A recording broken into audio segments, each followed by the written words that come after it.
Hello mga ka-Sunset Moments. Magandang April 1 po sa ating lahat. No? April 1, kaya don't be fooled. No? Sabi nga nila April Fool. Kaya wala namang ganyan. Na biktima ako kanina. Na fool pala ako doon.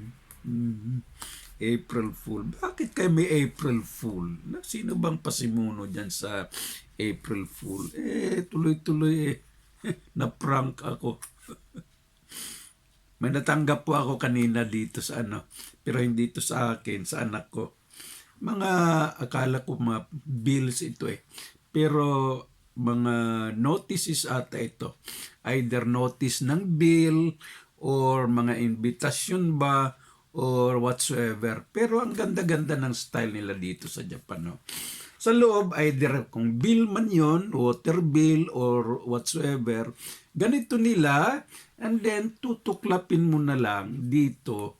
Ha? Para, kumbaga may secrecy, may privacy kung ano yung nasa loob, nakasulat sa loob. Pero dito mo natutuklapin para pag angat mong ganyan, nasa loob na yung sinasabi doon kung ano ba yon, sinisingil ka ba or meron ka bang bills na dapat gawin, no? Or bayaran whatsoever, no? Kung invitation ba ito or no, kung ano man ang gusto nila iparating sa iyo. Ito galing ito sa isang company siguro may babayaran yung anak ko kasi merong dito parang bill or parang tawag ATM, na credit or debit card doon. Na? Okay. Ano ang moments natin ngayon? Na? Isa sa mga nagliliyab, hindi lang umuusok, lumiliyab na talaga.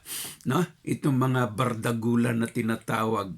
No? Mga dagul, barkada, bardagulan. No? Kaya sa halip na barkada, mga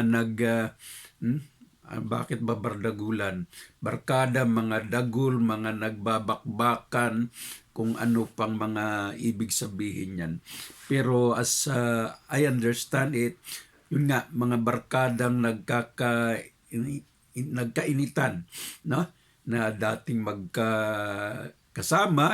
pero naging hindi maganda ang kanilang moments siguro at merong nag-trigger sa kanila. Kaya nag-away-away o nag-aalitan, may argument hanggang sa may umusok at kung hindi napigilan, yun, liliyab talaga, away na yan, giyera.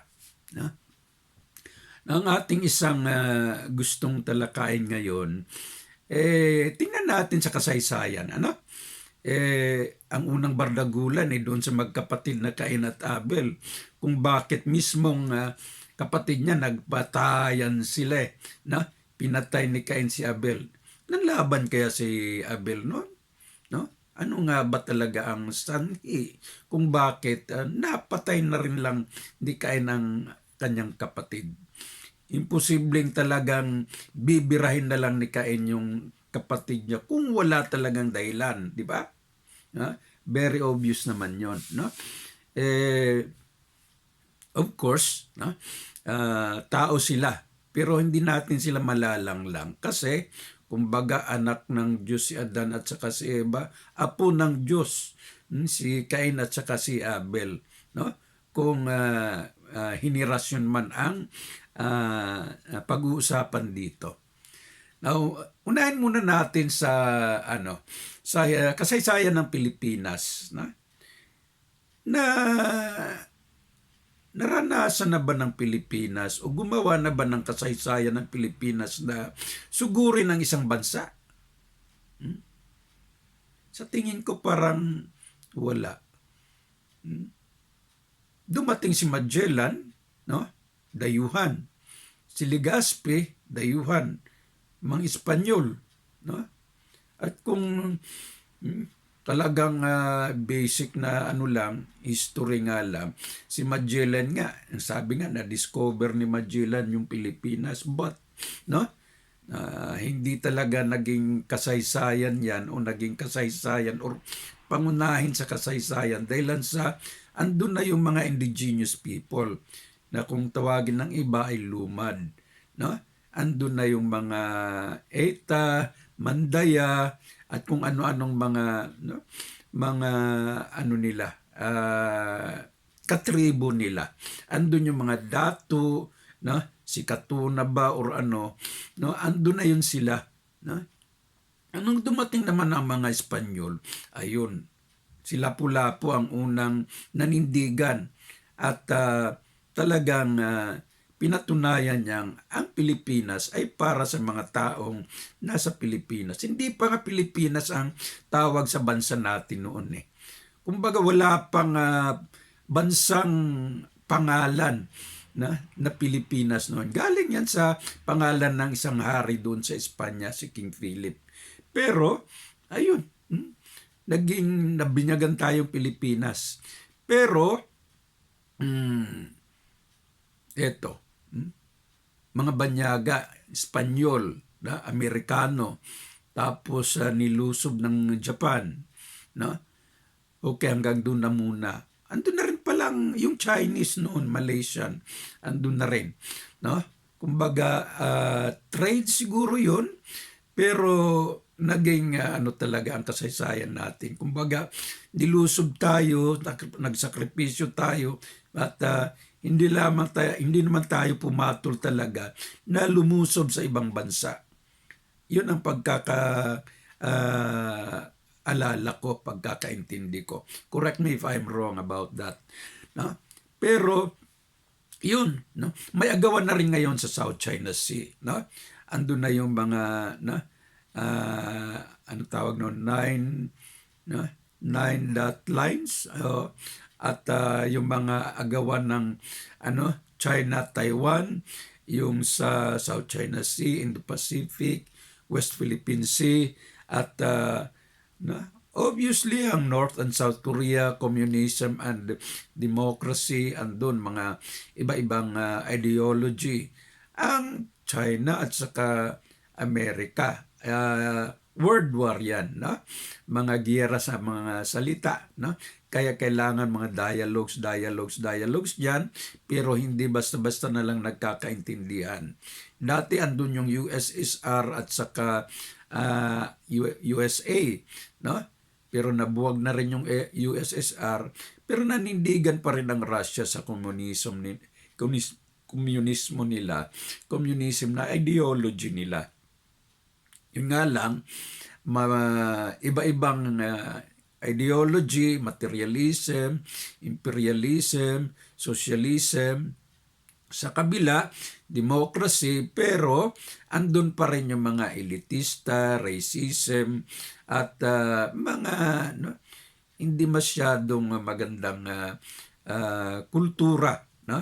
Na naging karanasan ng mga tao sa loob ng bansa nila. Kahit sa bandang Pilipinas, dito sa Pilipinas, may mga elitista, may mga nasa mga grassroots, kumbaga. May mga middlemen, may mga kurakot, may mga naghihirap, may mga mabuti naman. Na? Merong mga rebelde, merong mga sundalo. Na? Pero, ang isang, hindi lang nag-iinitan ngayon, lalong-lalo na ngayon, kampanyahan sa eleksyon.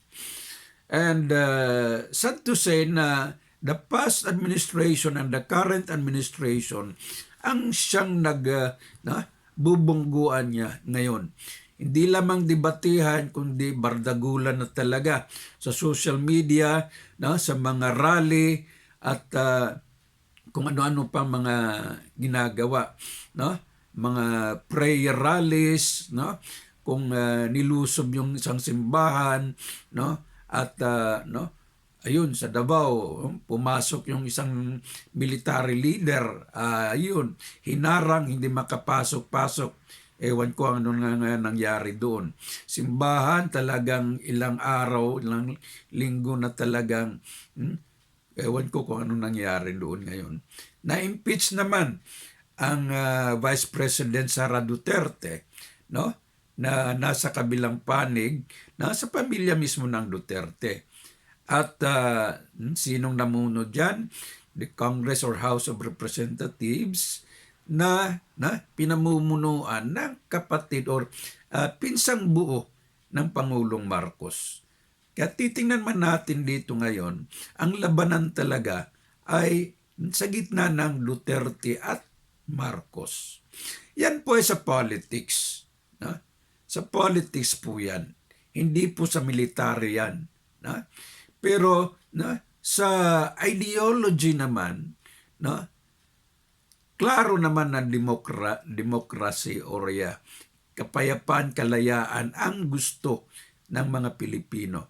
Pero may mga nag-uudyok na rin na ang mga Pilipino daw ay nasa noong kapanahonan ni Duterte, nasa side daw ang Pilipinas sa mga China na ang pananaw talaga ng tao ay communism. Pero economically, hindi communism or ideology ang pinag-uusapan. Sa ekonomiya, bandang tong tinda-tindahan, palitan, import at saka export. Nako, China nga at saka Amerika talagang maganda ang marketing at production nila, binta-bintahan nila. No? Sa kapanahon na ni Marcos, ni Duterte naman, ayun siya, bumibisita siya doon sa China. At natatandaan ko pa na militarily, hindi kaya ng Pilipinas ang China, which is true naman talaga. No need to look into the facts about it. And reality yun. Pero pumunta pa rin si Duterte at sinubukan niyang kung pwedeng pag-usapan yung South China Sea na ngayon ay tinawag na ring West Philippine Sea. Pero ayun na, sinagot na rin ng Prime Minister ba? President ng China, si President Xi, na wag daw pag-usapan yung tungkol sa bagay na yan. Dahilan sa sensitibong bagay. May posible pang mainit na mangyayari. Kaya napunta talaga sa economic agenda ang mga pagpupulong ng Duterte at saka China noon. Pero sa ngayon nga, tinitingnan nila at talagang binabato na nila sa social media na makakomunista daw itong mga Duterte. Iyon ay sa social media. Pero may mga video na rin kasi dito. Sinishare naman ng mga kung sino-sino. Mga Pinoy. Na kumbaga, iisa lang naman ang bansa natin. Ang nakikita ko kasi dito, kahit na ikaw ay kayo ay nasa iisang relihiyon, taga isang simbahan na may isang doktrina at paniniwala, iisa ang Diyos, iisa ang liderato ng simbahan mo. Pero sila na rin ang nagbabatuan kung maka-Marcos ka ba, maka-Duterte ka ba, imbes na unity, nagkaroon tuloy ng mga divisions. Kaya paano magkaroon ng unity sa loob ng simbahan, sa loob ng isang relihiyon? Iisa lang naman ang Diyos at doktrina nila. Kasi nga rin, talaga ang una nilang pinapahalagan ay itong mga political na areas na kung saan naapektuhan tuloy yung mga nananampalataya na nananahimik na lamang nagdarasal para sa kapayapaan. Maraming ganyan ngayon. Hindi lamang sa Family Federation. Ayoko lang banggitin yung iba-ibang simbahan, pero marami pong simbahan at saka relihiyon. Pero siguro banggitin ko na lang, ang Katoliko, may pare na nagmimisa at sa kanyang misa, talagang kitang-kita o marinig mo yung talagang pinapagtanggol niya ang past government dahilan nga sa mga nagiging ah, mm, pagbabago, lalong-lalo na sa mga proteksyon sa droga noon. Sa kabilang dako naman, tinitingnan nila yung mga naging biktima na dahilan na nga sa mga drug addiction at saka kung ano-ano pang mga kadahilan ng krimen. No? Meron din na nga nagkaroon ng collateral damage na kumbaga civilian na hindi naman talaga drug addicts pero ayun, no? Na ano rin ng mga bala ng patayan at mga tao ring tinamaan din sa mga mga persecutions, mga naging argumento na hindi na rin maganda ang pagiging ang mga nangyayari. No? Ngayon darako tayo, punta na tayo diretso sa bansang Pilipinas. Pinoy ka man, Pinay ka man, babae, lalaki, Filipino tayo. Kasama ako dyan. No? Pero ang pinaglalaban natin ay kalayaan, kapayapaan, na? At sa development ng ating bansang Pilipinas. Pero kung isasalin nyo ang politika, economics na kumbaga, nag-aagawan ay lintugan. Na? Paano magkaroon ng pagkakaisa ang bansang Pilipinas kung yan na lang ang tutukan, na? Yung mga politika dyan, bakit hindi tutukan yung moralities, yung mga kung ano-anong mga crimes to be prevented, mga ibang problema economically, yung mga poverty, yung mga health, yung mga matataas na bilihin, kung ano-ano pa. Halos lahat ng social media, ang topic ganun na lang. Si Duterte nandun sa ICC, ayun, yun na naman ang talagang pinaka makulay na mga topic, issues ngayon. No? At yun na nga rin kahit ng mga lawyers, mga media, mga politicians, leaders, government leaders, current and past leaders, ayun, nag-aawayan, debatian, argumento hanggang sa kung ano-ano na lang talaga. Pinagtatawanan tuloy ang bansang Pilipinas ng buong mundo. Kaya nakakahiya. Ano na lang ang dapat? Saan na lang tatakbo ang mga Pilipinong kumbaga nananahimik, nagdarasal. Pati sa simbahan nila ay nagkakaroon ng alitan. Ito mga kapatid, mga kaibigan, mga kapwa, kababayan, huwag tayong bobo, huwag tayong bumalik sa patayan ni Cain at Abel. Pilipino't nag-iisa tayo. Huwag na nating ibalik yung kapanahunan ni Lapu-Lapong may patayan kay Daguhoy. Huwag na nating ibalik yung mga Andres Bonifacio, Jose Rizal. Okay lang si Jose Rizal. Sa sulat-sulat niya na mga padaplis-daplis andun ang maganda niya. Gamit niya ay lapis, aklat, sinusulat niya kung ano ang nasa, nakikita niya, between the lines, na makukuha mo kung ano yung mga talagang inaaklas or talagang tinutugon ng kanyang mga sulatin. Yun, kung matalino ka, kuha mo yun. Pero alam na natin kung ano yun. May pinaglalaban si Jose Rizal at tumayo siya dahilan sa kagustuhan niyang mananatili ang bansang Pilipinas na iisa at may kalayaan. Kaya mga kapwa Pilipino, imulat natin, gumising tayo. Tanggapin natin ang ating mga kapwa Pilipino, kapatid natin yan. Sa inyong mga relihiyon, kasama mo yan. Huwag kayong magbastusan dyan. Sana maintindihan nyo ito.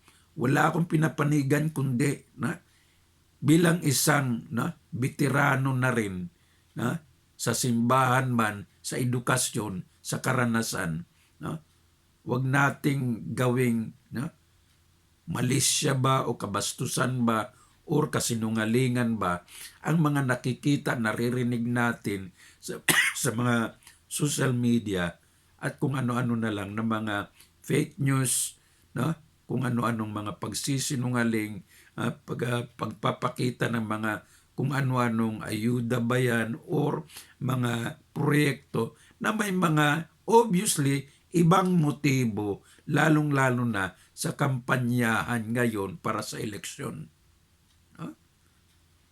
Okay, medyo mahaba-haba na ito. Dito na lamang po. Ito po si Sir Cutaylo sa ating Sunset Moments. Karanasan po natin mula umaga hanggang sa dapit hapon.